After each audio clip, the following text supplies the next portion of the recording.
Kicking off our list, we have Claude Monet in 5th place. Yep, the famed artist himself. If you're not familiar with his work, I'd recommend looking up Impression Sunrise, which is the painting that gave the name to the French Impressionism art movement, or his Water Lily series. Most of his work is made up of stunning landscapes, but I think Woman with a Parasol is my personal favorite of his. But you all came here for a ghosty moment, not for me to wax poetic about art, so let's hop into it. In 2015, the Cleveland Museum of Art was installing a new temporary exhibit from the Royal Academy of Arts in London titled Painting the Modern Garden, Monet to Matisse. The director of architecture was taking photographs to make sure everything looked, according to plan, when she noticed a figure showing up on an empty balcony. The photo in question shows a man with a long white beard, sporting a hat like one Monet was fond of wearing, and looking very much like the artist who was fond of painting his gardens at Giverny. Oh, forgot to mention, Monet was a very passionate horticulturalist on top of being a fantastic painter. The public communications associate who made a public statement on the photograph, Kelly Notaro, has claimed time and time again that the photo is not a hoax, not retouched in any way, and that many more sightings of Monet have been reported since by guests visiting the exhibit. The museum is home to other ghosties as well, with stories told of a little boy running through the gallery dressed in fashions from 1916 and a man in gray staring at the portrait of Jean Gabriel before disappearing into it. Night guards have reported their flashlights flickering on and off in the West Wing, and there's a mirror where visitors report seeing a man standing, but when they turn around, no one's there.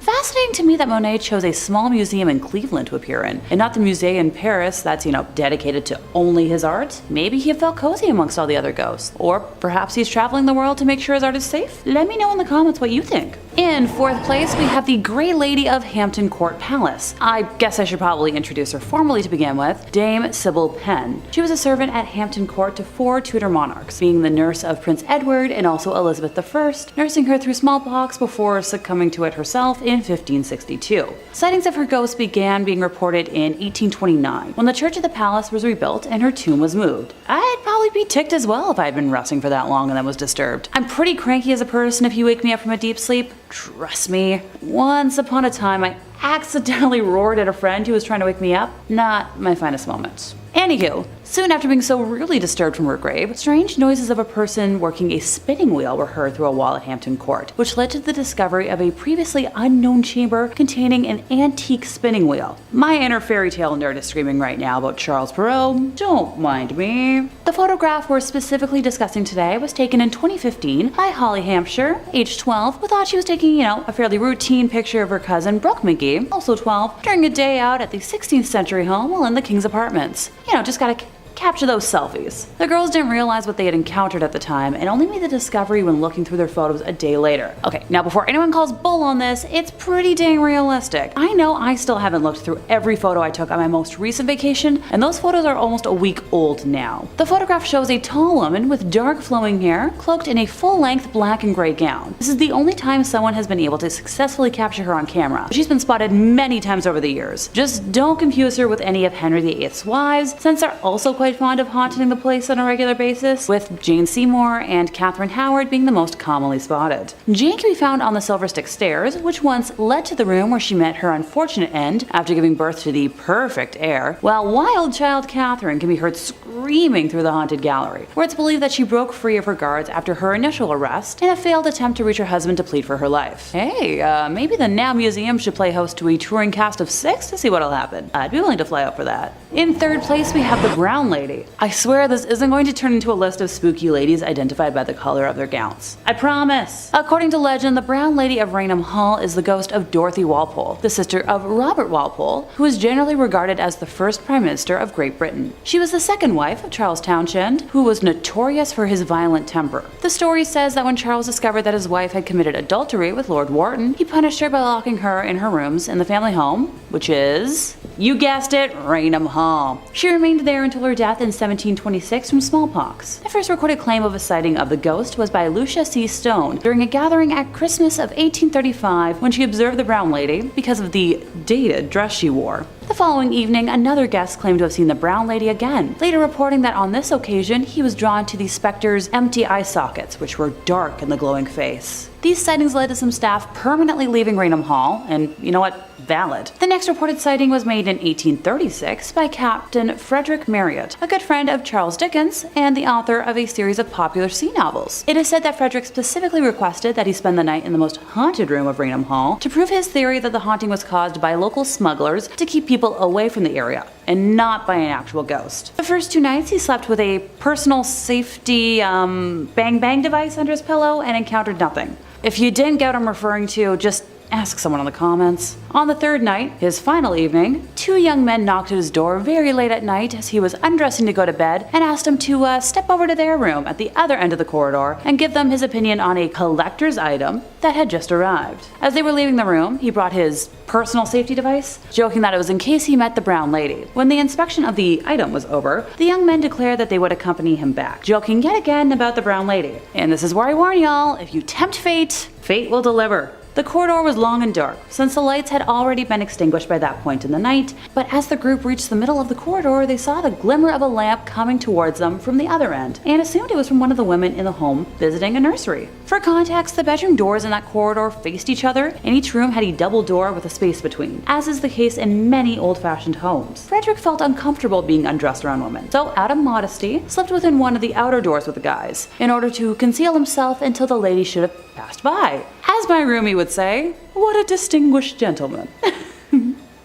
He watched her approaching nearer and nearer through the crack of the door until she was close enough for him to distinguish the colors and style of her outfit, and he recognized the figure as the brown lady. He had his finger on the trigger of his device and was about to demand that the ghost stop and give the reason for its presence there, when the figure halted of its own accord before the door, and while holding the lighted lamp she carried to her features, grinned in a malicious and diabolical manner at him. Ooh la la. This act infuriated Frederick, prompting him to leap into the corridor and discharge the device in her face. The figure instantly disappeared in the tiny, kaboom, passed through the outer door of the room on the opposite side of the corridor and lodged in the panel of the inner one. Frederick never attempted to interfere again, so I'll give him a common sense point for that. The brown lady was caught on camera on September 19th of 1936 when Captain Hubert C. Provand, a London-based photographer working for Country Life magazine, and his assistant, Indre Shira, were taking photographs of Raynham Hall for an article. They claimed that they had already taken a photograph of the hall's main staircase and were setting up to take a second when Indre saw a vapory form slowly taking on the appearance of a woman moving down the stairs towards them. Captain Hubert quickly took the cap off the lens while Indre pressed the trigger to activate the camera's flash. Later, when the negative was developed, the now famous image of the brown lady was revealed. The ghostly experience and photograph of the brown lady was published in Country Life magazine on December 26th of 1936, January 4th, 1937 edition of Life magazine. In second place, we have a photo of John DeFo. Now y'all know how much I love talking about Ed and Lorraine Warren's cases, so this should come as a shock to no one.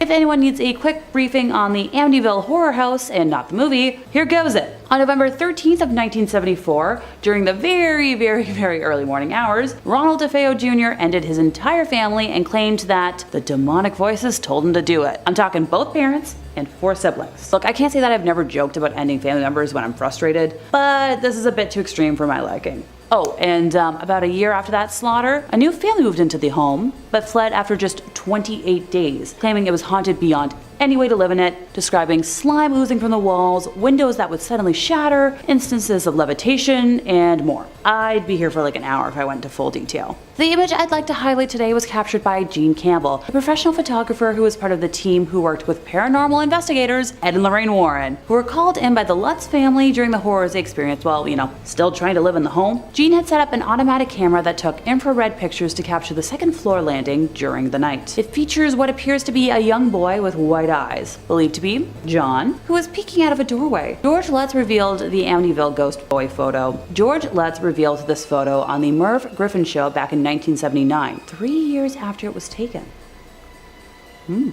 In first place, we have Mary Lee of Waverly Hills Sanatorium. In the early 1900s, the warm, wet weather of Kentucky was the perfect breeding ground for tuberculosis, pushing all of the local hospitals' capacities way past their breaking point. The Waverly Hills Sanatorium first opened its doors on July 26 of 1910 as a 2-story wooden structure built to house about 50 patients, but in October of 1926, the hospital had expanded to a 400-bed capacity to accommodate a continual influx of patients as a now 5-story facility. The sanatorium first opened in the midst of a widespread epidemic, and we all know how epidemics and pandemics go, right? Because of the highly contagious nature of the disease, extreme quarantine measures were required for patients and staff alike, meaning Waverly Hills had to function as an isolated island. The self-sufficient facility produced its own food, raised animals, and ran a functioning post office. Also featured a 500-foot-long tunnel that traveled from the first floor of the building to the bottom of the hill. Supplies could be brought in from the bottom, and the countless bodies of deceased patients were discreetly removed from the top. With the eventual introduction of a vaccine, case numbers plummeted, and in 1961 the sanatorium was officially closed, but the pain and suffering of so many souls has left a permanent mark upon the site. And that's where we come in. The photo in question was taken on September 10th of 2006 by Tom Halstead during an overnight investigation of the facility by Missouri Paranormal Research on the 4th floor of the main hospital building at around 7 a.m. If you'd like me to be technical about it, the camera used was a Pentax K1000 35mm film camera with a ProMaster 56000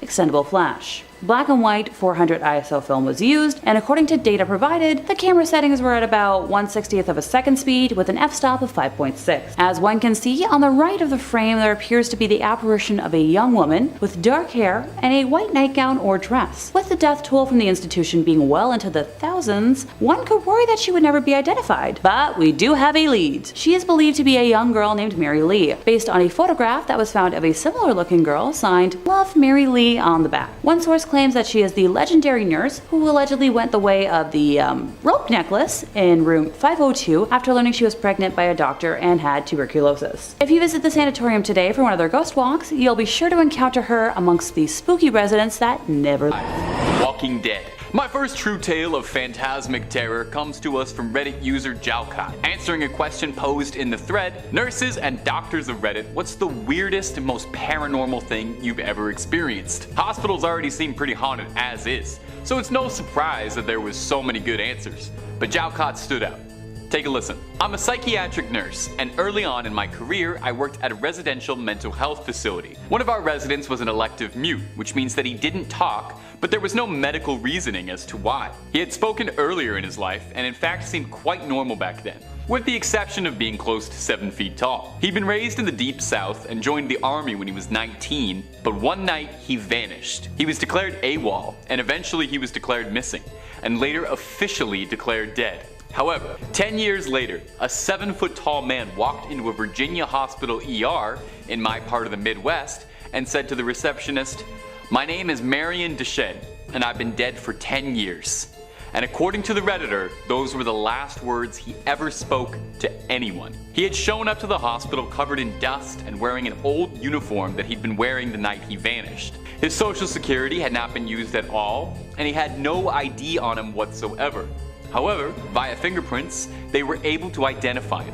The family was notified, but they said they had already grieved their lost man and that whoever was claiming to be him simply wasn't, and asked to never be contacted again. The nurse went on to add that Marion would pace all day, every day, moving his mouth in a way that looked like he was muttering to himself, but nothing came out when he moved his lips. He had an unnerving habit of throwing his head back with his mouth wide open as if he was laughing hysterically, but not so much as a breath could ever be heard. The nurse said she tried talking to him almost daily, and he would appear to listen, but only reacts by periodically throwing his head back in that laughter-mimicking way of his. Various medications and treatment plans were pursued, but nothing ever affected him. Therapy was tried as well, but all that would happen was Marion would just grin and start pacing again. She goes on to say that on her last day, she saw Marion pacing in the parking lot, throwing back his head to laugh. She closes by saying all those years she'd wondered, was he a ghost? And all those years later, she still doesn't know. Click through and listen to as many top 5 scary videos as your ears can handle. Moving on. Number 4, the things that go bunk in the night. Now you would never ever believe this, but our next story comes from Reddit as well. A similar thread, a similar question. What's the most paranormal thing you've ever experienced? Lots of good ones to pick from, but this one from Mad Rampager really stood out for me. I used to be in the military. The training camp bunk that we lived in was said to be haunted. Occasionally, our stuff would go missing and reappear in weird places, like under our bed or inside a bag that we'd zipped up and stuff. No big deal, right?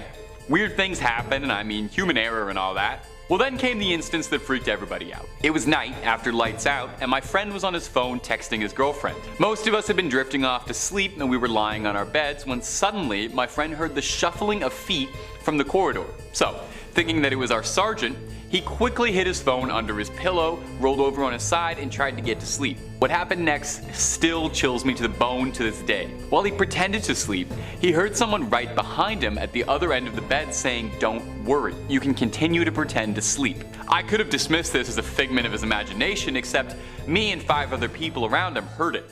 Creepier still, there was no one there. And weirdly, it sounded like the voice of a young girl that had said it. For reference, our camp was in the middle of an island and was set up away from the main admin building. The island had been closed by the government for army training purposes for the past 15 years, so there were definitely no civilians around, let alone any children. To make matters freakier, when we came back from our weekend home leave, there was a bunch of hair on his bed, neatly bundled up, long and jet black, and underneath his pillow was a note. "Remember me?" Now, as I said, we're in the middle of a forest, in the middle of an island, and at that point in time, there were no female recruits whatsoever on the island. Our bunks were locked for the weekend, and the duty sergeant had no idea what had happened. We never spoke about it again after that night, and it still chills me every time I think about it. Number 3, old friends. Our next story is from a Reddit thread asking, "What's your ghost story?" And I gotta point this one out just because it was too funny, but the original poster included the title in brackets, "Serious?" to deter any would-be paranormal pranksters. Just serious ghost stories, please. Luckily, Redditors obliged. User Barbed Cats shared this terrifying tale. "When I was 37, I went to my high school reunion. I flew into the nearest airport and rented a car. The distance was about 35 miles through a very rural and almost abandoned part of the country. About 3 miles outside of town, I see someone on the side of the road flagging me down. Up in the North Woods, no one ever leaves someone else stranded, and it would turn out that the guy standing there was somebody I'd actually been to school with, my old friend Jim. Jim gets in the car and we start talking, catching up. I hadn't seen him in 20 years, but he still looked the same, maybe just a little bit older. We get to town and I ask him if he wants to come to the reunion with me and have a drink. He says no, just take me back home. Jim's parents had lived only a few blocks from my grandmother's, and I turned in that direction, but he said to take him to the part of town that really was just the outskirts, up by the fairground and the cemetery. There was a mobile home park out there, and I figured that must be where he lived. When we reached the end of the turn, he said, "Just drop me off here. It was nice to see you again," and he walked off into the night. So I went to the high school reunion, met up with some old classmates, and we start to talk. Now please understand me here. I am stone cold sober, nor do I ever take anything harder than soda. Tired after a 13-hour flight, but I was completely sober. As we were talking about who was showing up and who wasn't, I mentioned to my old classmate that I just picked Jim up a few miles off east of town and had dropped him up by the fairgrounds. Now for some reason everyone got really quiet. Even the guy belting out karaoke stopped, and my cousin went white as a shirt. Barb. Jim died 8 years ago. Rolled his car. I start to feel really dizzy, and I go out to the car to take some deep breaths and decide whether or not I'm going crazy. And there on the seat was a newspaper printed 8 years ago containing Jim's obituary. I still have that damn paper. Every now and again, I take it out to stare at it, and I still wonder just what the hell happened that night. Number 2, Ghost on the Line. The next story comes to us from a thread asking law enforcement officers of Reddit, what is the creepiest call that you've ever been on? We got a very creepy answer from user Smokey Bonaparte sharing this creepy little tale. The Redditor writes, 911 dispatcher calling in. We received a call from an elderly lady who had trouble breathing. I had taken several calls from her before and her husband in the past, so I recognized the voice. I dispatched an ambulance to her residence and held her on the line trying to keep her calm while the ambulance was responding. Ambulances advised that they had a 15-minute ETA as she was in a very rural part of West Virginia. I'm talking to her just about her husband and how she was doing, and just making pretty standard small talk with her. The ambulance arrives and I let them know that she is in severe respiratory distress, and I still had her on the line. I let her know the ambulance is coming to her door, to go answer the door, and she says okay, and hangs up the phone. Oh, that's pretty normal, right? Well, here's where it gets very weird. The EMT and paramedic on scene call back about a minute after, and they say that no one is answering the door. We have a sheriff in the area pulling on scene about that time. The sheriff unit confirmed the address and he's breaching the door to make access to the PT. 5 minutes go by and the paramedic on scene radios to ask me who called. I tell him it was the elderly woman who lived on residence. He tells me he's going to call this in and he needs to speak with my shift supervisor. We get him over to the supervisor and the supervisor confirms the same information I relayed, that it was all correct, and asks what's going on. Apparently the old woman had been dead for a while and was already in full rigor mortis. They thought I was wrong on the caller, but the other dispatchers played it back for them and confirmed it was the old woman who called. The ambulance transferred the hospital and we got the same calls and disbelief from the doctors. But I took a call from a ghost that day. Number 1, uninvited guest. Closing off our list is this story which chilled my spine like Sub-Zero. Coming to us from user Parole Model, which, hey, by the way, love the pun. It was from an Ask Reddit thread asking, what's the creepiest thing that's ever happened to you? Lots and lots and lots of good ones, but this one took the cake. So lend an ear. I used to visit my friend at her house out in a rural farming area before she moved. I'd sleep over a lot and we'd just hang out and draw. I usually slept in the living room and on the couch, and there were 2 mirrors in the room that were fairly close to the TV. When the TV was off and I was walking by, I started seeing shadows move behind me. I thought it might just be something off the TV screen, and then one evening I walked into the living room to get my sketchbook so I could sketch in her bedroom. I bent over and picked it up, stood up straight, and I looked in the mirror and saw a man behind me. A man standing in the hallway leading to the living room. He was average height, bald, and a bit old. I turned to look at him and no one was there. I turned to look at the mirror again and he was gone. I felt more than a little spooked. Another time we were just sitting in the living room and we heard what sounded like a kid's footsteps running across upstairs quickly. She had 2 adult siblings, but they were out at work leaving us all alone. Around that time I decided to sleep in my friend's room instead of the living room, only to wake up in the middle of the night to see 4 posters slowly get peeled off the wall. No, it wasn't just them falling and dragging each other down. It looked as if someone was carefully unsticking the tape and removing them. The next morning my friend put them back up saying, well, I need to get some better tape. She and her family eventually moved out because they couldn't afford to keep living there anymore. We'd never really talked about anything that had happened in that house, as if talking about it might actually make it worse. But after she moved, I finally confronted her and said it. I said, dude, your house was haunted. I hope you knew that. She replied, yeah, we knew it was. Some guy and his granddaughter used to live there, but he took her life and then took his own. So it was probably them or something. I never told you because I didn't want to scare you. Later, she would dig out a copy of a news article she got from a local paper about the crime. The picture that went with the article was the exact man I saw all those years ago. Number 5, Brazil. Coming up first on our list of ghost footage that's been freaking out the pros and spooking the amateurs alike is this bizarre clip captured and uploaded to the internet by one Mr. Miracle BR. Thank you, Mr. Miracle. Mr. Miracle shared this and we're glad they did, even if it does have us questioning the nature of our reality ever so slightly. The footage appears to be a body camera footage of a police raid in Brazil, where a group of plain-clothed officers are ready to kick down doors to deal with whatever's hiding inside. Of course, they might just be the wrong emergency department to call, as it seems like the Ghostbusters might have been a lot more appropriate. Take a look now. When they kick in that door, either they used a little bit too much force, or there's something in there they're not going to be able to put handcuffs on. The door keeps banging, swinging rapidly and violently back and forth in place. Whatever's going on with this one door seems to be present on all the doors in this warehouse, as every door they pass through starts swinging violently as if it's got a mind of their own, leading to the men getting understandably jumpy. You know, the academy doesn't teach you how to deal with ghosts. They start looking over their shoulders over and over, and the video cuts pretty short when the men start to dart down the hall running away in a flurry. Running away from what, I wonder? Now this clip alone is already pretty unsettling. Imagine, even with you and your squad, well trained, heavily armed, I still think seeing something you can't explain would have me on edge in a building that already looks pretty creepy. The creepiest part though is apparently this happens to cops more than we know. When the clip was posted, someone on Reddit responded with their own experience in the service, and they wrote, I've cleared some creepy buildings as a cop. The most unrealistic thing about this video is that they kept going. I remember clearing this abandoned plantation house that still had an alarm hooked up with my partner. As we cleared each room, we left the doors open so we knew we were cleared. Turned around after the last door and all the doors were shut. Noped on out of there. Makes a lot of sense. I would probably do the same.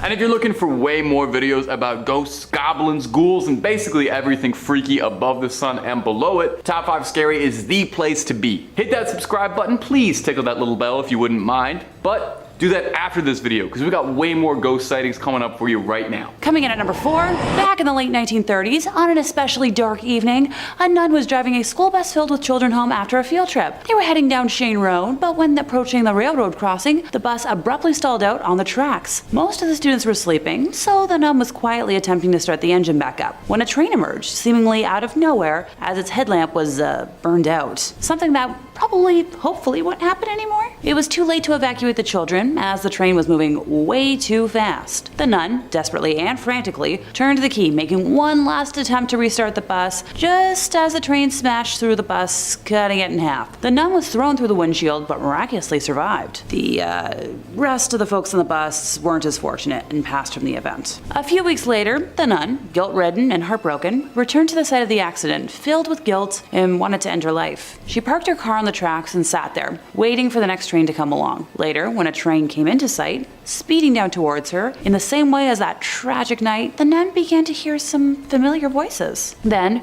her car began to move forward as if it was being pushed from behind, rolling to safety just as the train passed by. In disbelief, the nun got out of her car and began looking around, expecting to find some sort of good Samaritan, but didn't see a single person. She looked back at her car and noticed child-sized handprints on the back of her trunk and realized that the ghosts of her students had saved her life. The nun was then blessed with a new purpose in life, and she opened a school for orphans, teaching there for the rest of her days. It is said that to this day, if anyone parks their car on or near the railroad tracks at Shane Road, ghostly children will push the vehicle to safety, as they are determined to make sure that no one meets the same gruesome fate that they suffered. Many locals have made claims that say that you can hear the rumbling sounds of a train nearing, the steam whistle howling, and the screeching of wheels as if the train is grinding to a halt, but nothing is there at all, except for the haunting chill of the night. One of the children from this accident is more, shall I say, social than the others, and sometimes tries to find her way home. Not long after these initial incidents, a woman was driving down Shane Road late one night, and as she approached the railroad crossing, she saw a little girl standing all alone on the side of the road, holding a teddy bear. Now this woman immediately stopped, pulled over, and offered the girl a ride home. Once they arrived at the girl's house, the child was hesitant to leave the vehicle and to head inside. The woman assumed that the girl must have run away from home after a fight with her parents and offered to head to the house first to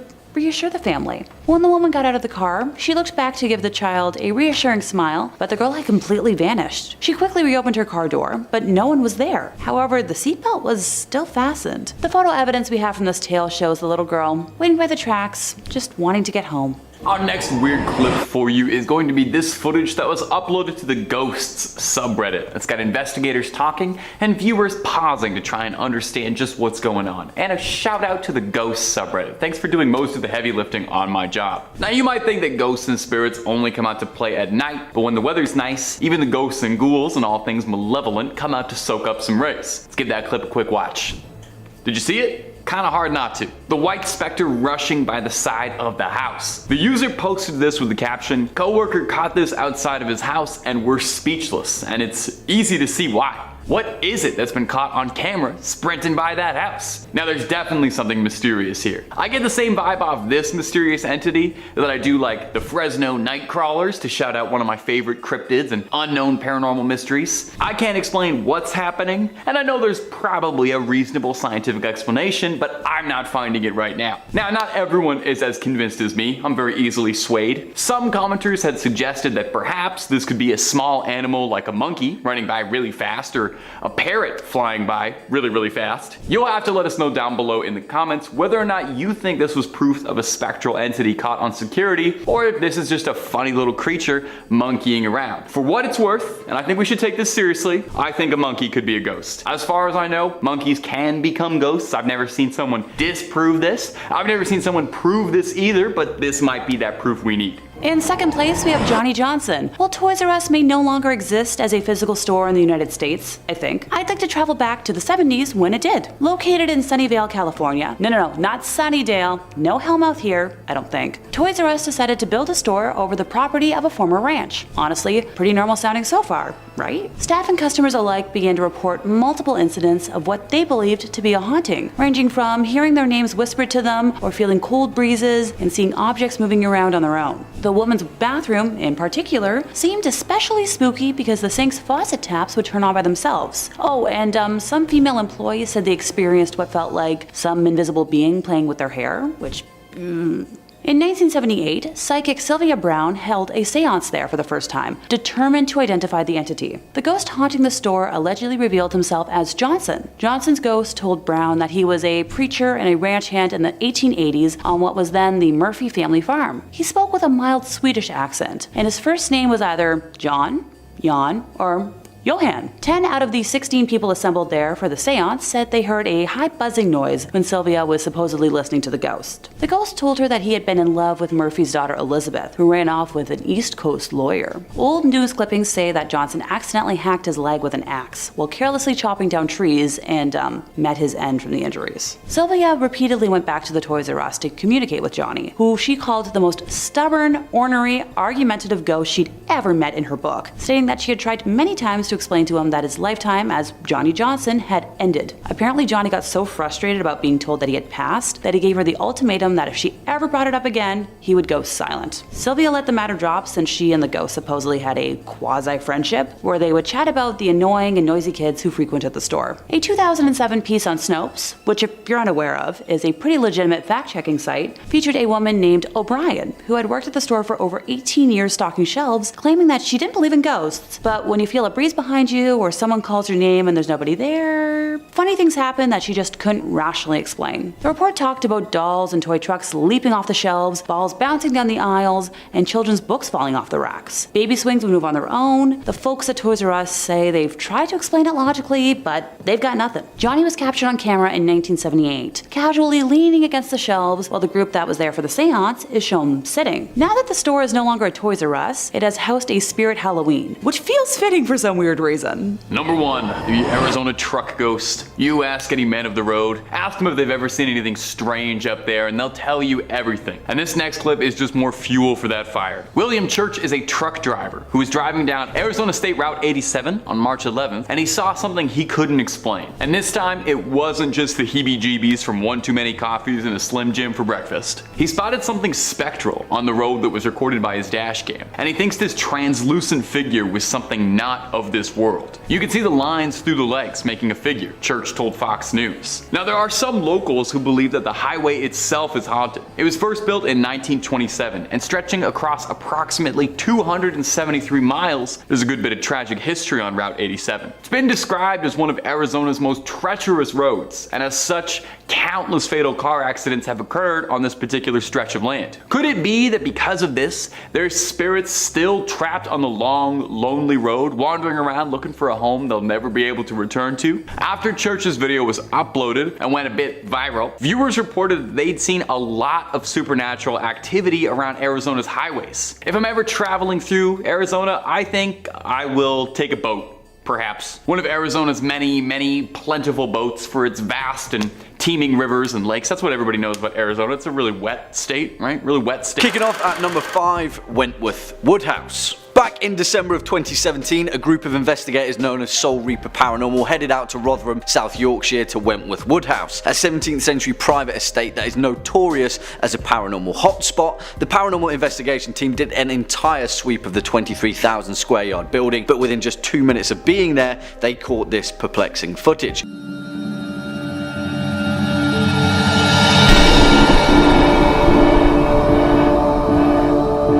Allegedly, the team described the apparition as being the same height as a child, and after standing in direct view of the cameraman, appeared to float through the wall as if trying to lead the team in a certain direction. The team described the spirit as being awash with residual energy, which is interesting because the majority of these apparitions can be explained away as a lens flare or a flicker of light, but in this case, the shape still holds its form even though when the footage is inverted. Interesting, right? Well, what do you guys think? Next up at number 4, sounds from the basement.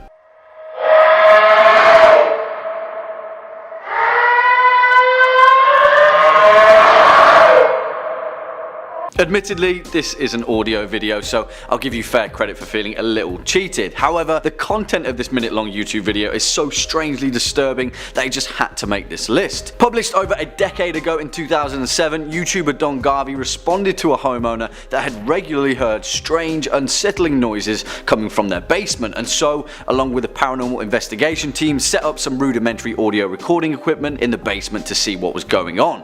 After 3 days of capturing no compelling explanation, on the fourth night, just after 3 AM, they realized that there was something down there making an otherwise otherworldly racket.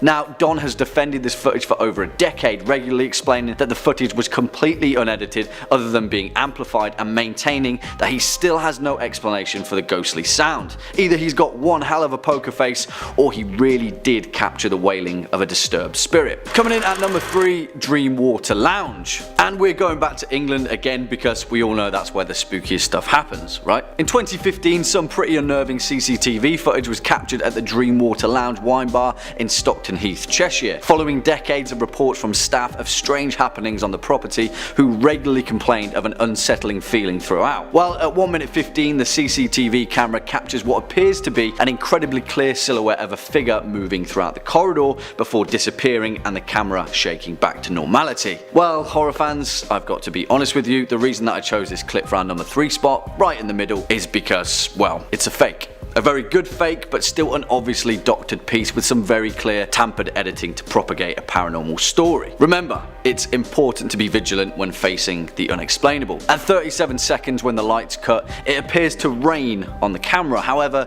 the streak marks seem to take away the hard-coded date and timestamp, which just doesn't happen. It's not on the camera lens in any way, unless the spirit possesses the power to cause digital precipitation, which, who knows? Well, we will leave the link to this video in the info box so you can check it out for yourself and let us know your thoughts in the comment box down below. Next up at number 2, Gettysburg Ghosts. Right there. See? Uh-huh. Look. There's nobody there.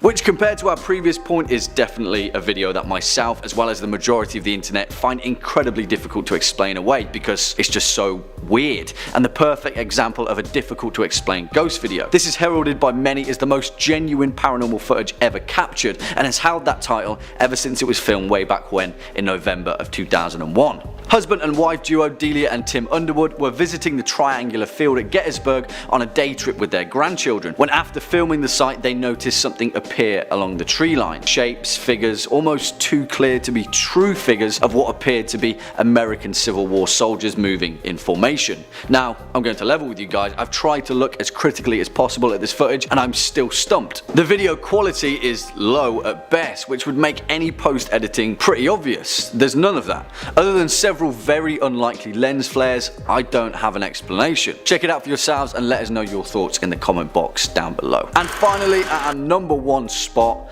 Thing in the Hallway. Now, it's important to remember that this piece of footage was made for entertainment, but still, I think the possibility of it being tampered with is incredibly low, and nevertheless, it doesn't make it any less terrifyingly weird. Ghost Stalkers, a short-lived paranormal documentary series from veteran investigator John E.L. Tenney, featured an episode where himself and his assistant spent the night alone in violently haunted locations. It's important to note that this episode was the only television show to ever capture a full-body apparition on camera, and that's kind of a big deal. The figure that has now become known as the Tall Man was filmed inside the Old Taylor Memorial Hospital in Hawkinsville, Georgia, a notorious hotspot for the paranormal, and well, I'm pretty sure the show's creators couldn't believe their eyes after capturing one of the most chilling pieces of paranormal evidence ever. Again, we'll leave the link in the info box down below so you can check it out in full. Yeah, that's some pretty spooky stuff. Coming in at number 5, we have The Woods. This video was taken by a man named Carlos from Barcelona in 2016, who would often film himself while on hikes in the forest at night. Since recording this video, Carlos has not gone on a nighttime hike since. So,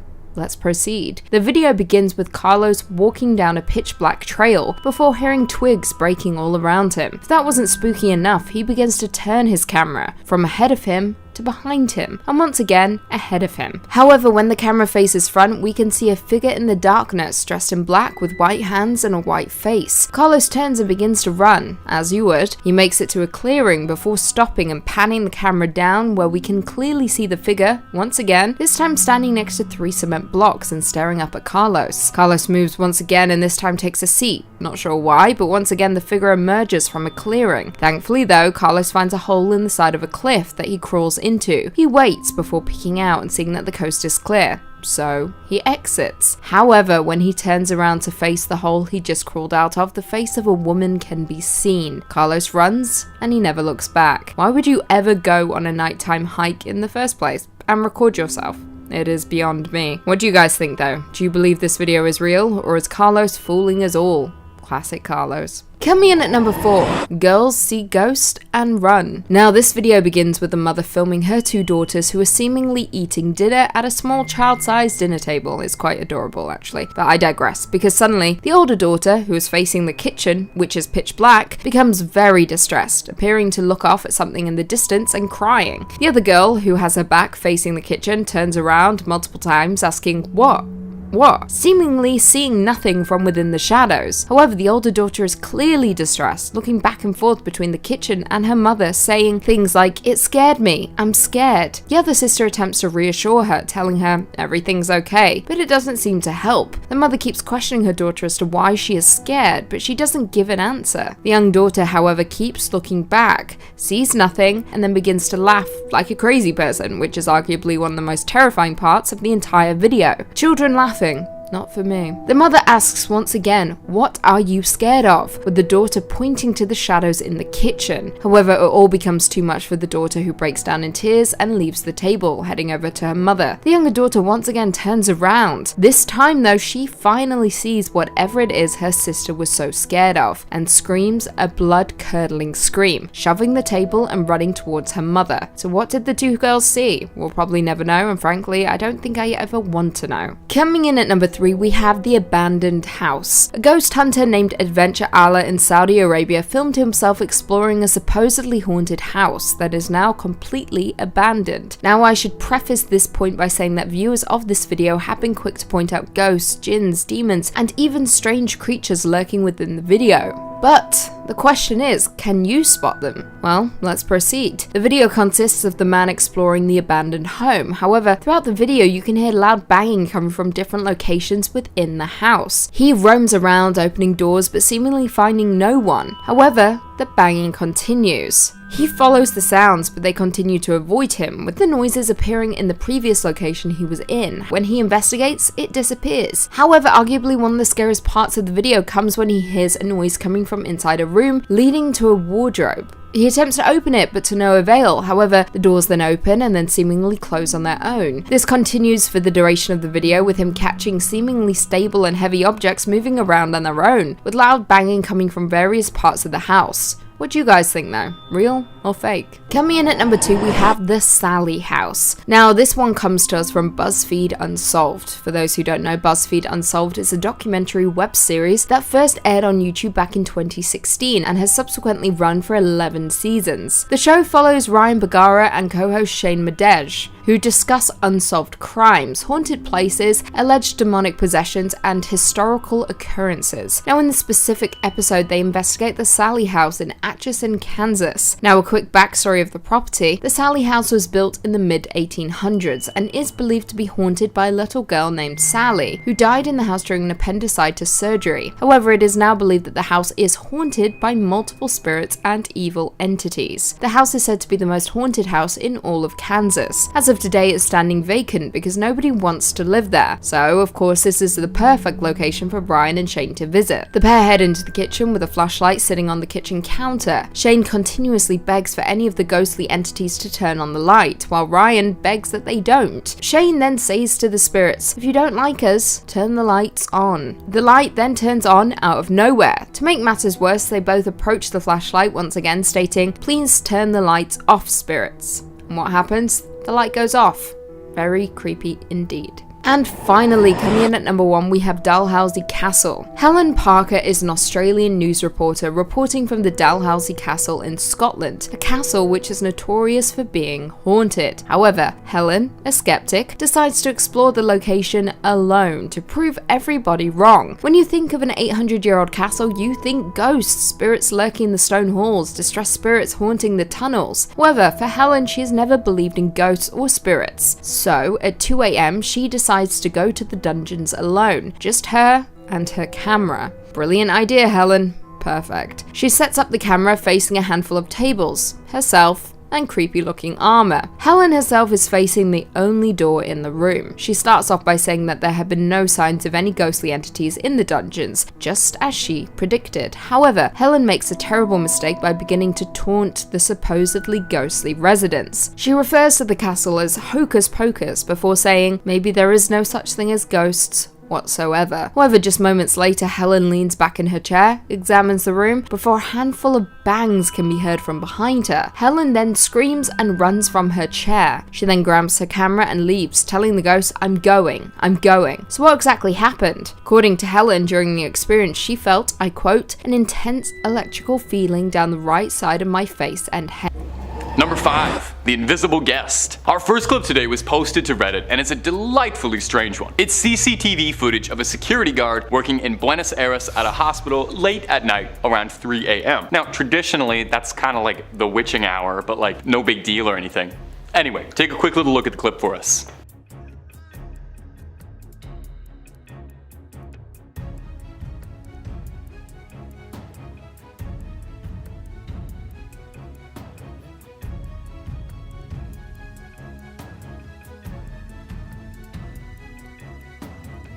We can see the security guard get up from his desk, clipboard in hand, opening the belt, even going so far as bringing in a wheelchair for this guest who doesn't appear to exist, at least not physically. Watch this clip as many times as you'd like, you'll never see who he's letting in because they just don't seem to exist at all. It's unsettling to say the least. Now let's put on our rational caps and take a look at this. Let's give a little Scully approach. This could just be an extremely bored security guard working the graveyard shift at a hospital doing anything to make himself entertained. I've worked long night shifts by myself and let me tell you, I would do stupid stuff like this all the time just to keep myself entertained. Now the Mulder approach, and that's why we're here, is that this could be any number of supernatural things. A ghost? Some sort of demonic entity possessing the security guard and making him open the door. It's the way the guard does it also routinely, as if he doesn't even realize anything is wrong or, nobody's there, that makes it so unsettling. And I think that's the word for this clip. It's unsettling, it's hard to describe. The clip went fairly viral for its bizarre nature, and the hospital clarified that the guard never registered a patient to enter. So either it was a prank or the demon just didn't have enough ID on it and just waltzed on in. So let me know what you all think. Is this a bored prankster or something supernatural piercing the veil? And if you're looking for a lot more strange security footage, cryptids, creatures, tales of the unknown, or tales of the very known, Top 5 Scary has all of that and then some in spades. We've got just about everything scary you could possibly think of. So click on through, subscribe if you'd like, but stay watching this video, okay? Because we got way more scary stuff coming up for you in just a second. Number 4, a gnome. Our next clip looks like something out of the start of a low-budget, like A24 horror movie. I started watching this clip and I thought it was kind of boring, and then as soon as it got going, I literally pressed my nose to the computer screen, so I hope you do the same. This clip was posted to the subreddit Humanoid Encounters and explained that this had happened to their relatives, and they don't really know what's going on. But what we can see in the clip is bizarre. Someone is outside on their front porch, shining a light into the darkness, trying to find what is stalking them on their property. It can be a little hard to see, but behind this big rock we see what looks like tiny little hands peering out, trying not to be seen, playing a spectral game of hide and seek. It's really difficult to figure out what's going on in this clip. We only have this flashlight helping us out here, but it almost seems too like there may be more than one of these creepy little crawlies running around back there. The OP who posted the clip originally suggested that these creatures are indigenous folklore of little people, which interestingly is a myth that's surprisingly common across the globe, with cultures in Ireland, Greece, the Philippines, New Zealand, and Indonesia, to name a few, all having local legends about little people or gnomes or elves or things like that, creeping in the night. And don't you worry, that'll come up more later. Now, Scully mode for a second. This could extremely easily be someone's kids being told to play along for a prank, get some views, or even someone just hiding behind a rock playing with a doll, poking it out. The only evidence we have against this really is that the clip looks weird, and OP's word that they swear this is a close family member and wouldn't do this sort of thing. And going through the YouTube channel, you can see it's mostly just family videos, so it does make sense. So what do we think, YouTube comments? Little people creeping around, or is this a tall tale? As like a height pun. I don't know if everybody picked up on that. It's pretty smart. Number 3, creature prowling. This next clip was originally posted to TikTok and then made its way over to the subreddit High Strangeness, which I definitely recommend if you're looking for a little weird stuff in your day-to-day. Extremely fitting title because I don't think there's anywhere else this could have been posted. The footage comes to us from the Philippines and was seen late at night by a group of friends walking home. You ready for it? Here you go. So, as you could probably see in the clip, there is something horrifying prowling around on top of this roof. It certainly looks human, but looking human is an easy trick, although this creature doesn't seem like it has that one down 100% just yet. It needs a little work on its human impression. The eyes are glowing, peering out at you. The eye shining is what really gets me about this clip. It's very creepy, reminds me more of a cat or a dog's eyes when being recorded in the night than it does any human. Could this possibly be a skinwalker mid-transformation that's been caught attempting to disguise itself? It definitely fits the bill of a creature walking like an animal but looks like a human. It almost looks too like it's sussing out its options, waiting for the right moment to pounce down. Now, let's get rational, get our Scully hat on. The most likely, if not uncomfortable possibility, is that this could just be someone under the influence of one or all of the substances who's having a really bad night. However, it could also be something paranormal, supernatural, creeping around caught on camera, imitating a human being. Is this someone wearing the skin of a person, or just someone having a night they're not going to remember for a few weeks? You let me know because I could go either way on this one. Number 2, a ghost. Coming up next is this clip that was making the rounds of an Instagram user going live. The user was complaining that he had seen something strange earlier in the day. He had mentioned that he had seen what he believed to be a dog man that he thought he saw, a fairly popular cryptid that gets mentioned every now and again and has been kind of picking up in popularity lately. He was talking on the live and then happened to hear something strange outside, so naturally he went to go look and the results were horrifying. Let's watch the clip.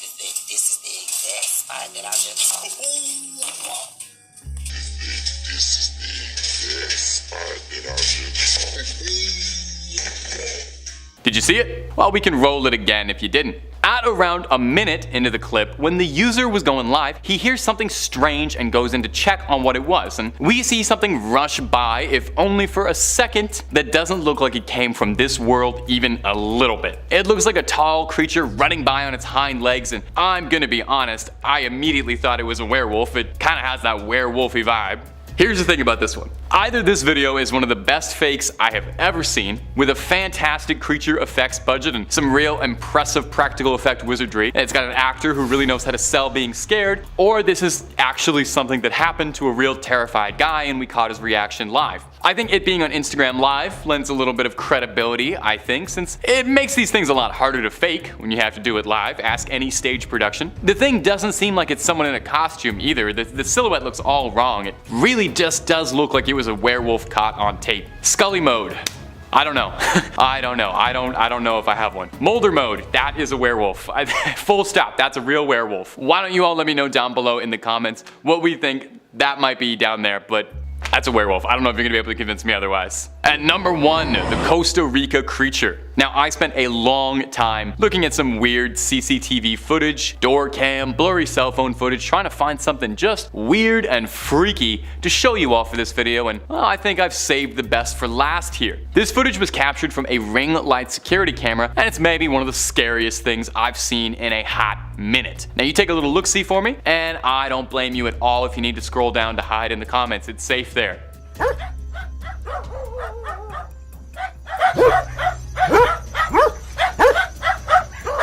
Huh? What'd I tell you? Pretty weird clip? We can see a dog barking repeatedly at something outside, and at first I rolled my eyes because I thought, hey, this isn't anything supernatural, this is just 2 dogs barking at each other. Until I watched the clip over again and I realized what the dog was barking at is absolutely not a dog breed from this planet. No, we see something absolutely horrifying crawling around looking like a spider, like it just came out of Dead Space. The way the dog is barking really makes me stressed too. It's not just barking at something odd, it is freaking out and shrieking and screaming, and it seems panicked and scared and trying to let everyone in the neighborhood know that something deeply evil is around. This is one of those things where I look at it and rationally I want to say that this is just someone messing around, having fun, doing something for views, trying to get viral on TikTok. I'm having trouble being rational here. I just fully believe this might actually be a demonic entity that someone caught on camera, and personally I am extremely glad it is absolutely nowhere near me. Now if you need me, I need to go watch some videos of, like, I don't know, cats being funny or something. Can we throw maybe a cat or two up at the end?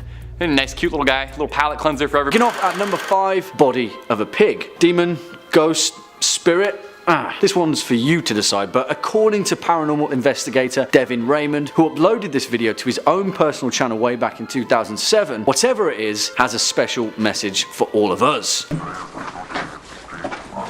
Did you catch that? Well, first let's talk about the bizarre mystery that surrounds this particular paranormal instance, which was filmed at an undisclosed location during Devin's tenure as resident paranormal expert with an organization that has since disappeared. In this video, Devin allegedly uses EVP technology, or electronic voice phenomena, a process that purportedly can pick up the audio communications of paranormal entities. Let's listen again.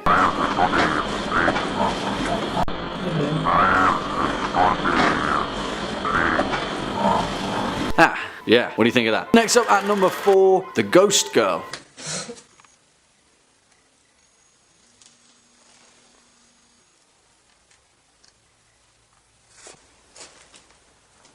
Now, there's not a lot to this video other than to show you, because in actuality this is a very brief glimpse from a very short video that nevertheless captured something or someone not of this world. Well, either that or there's small children roaming around abandoned houses out in the deep woods, which is equally as concerning. In 2010, YouTuber Car Records uploaded a short 2-minute clip of 2 friends exploring an abandoned house out in the woods of northern Ukraine when they came across something lurking in the corner that they didn't quite expect.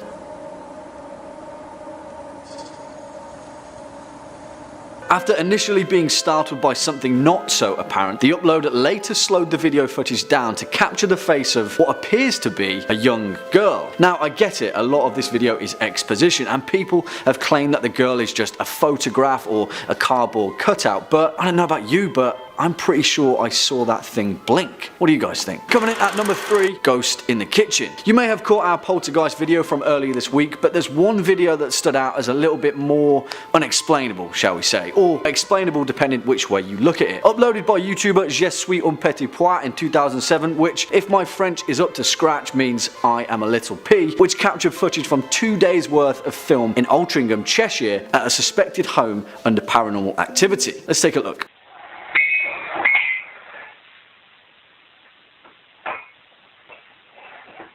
Now, I don't know about you, but I'm a little bit perplexed by this video. Yeah, I understand that it's an easy encounter to fake, but if we take the exposition into account, and this is the footage of 2 days worth of filming, then things get a little bit weird in that case. What do you guys think? Next up at number 2, something in the desert.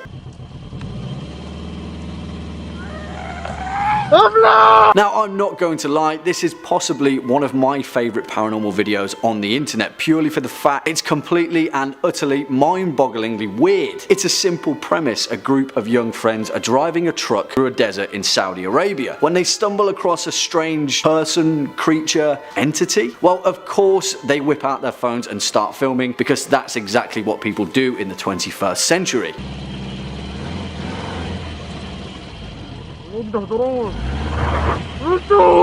This footage was reportedly caught in the empty quarter desert south of Saudi Arabia, otherwise known as Rub al-Khali, the largest contiguous sand desert on the planet. I mean, it's not too hard to believe that there's something weird, strange, and unexplainable lurking far out there in the desert sands, correct? Let's hope we just never stumble across it. And finally, at our number 1 spot, the Gettysburg Ghosts. There. See it? Look. There's nobody there. I can't see. Look. Slated as the most authentic ghost footage of all time, I want you guys to watch through this whole clip and let me know what you think. It's one of those things that you really have to make your own mind up with, because it's either one or two ways, and I prefer not to sway you either one of those ways. But ultimately, this video captured something unexplainable. at least. Filmed by Delia and Tom Underwood way back when in November of 2001 at the site of the infamous Battle of Gettysburg of 1863, widely considered to be a turning point during the American Civil War. The couple allegedly have caught footage of the spirits of the soldiers slain during the battle as they march relentlessly through the woods. Watch the whole thing and you'll see what I'm getting at, and I'll leave it up to you to decide.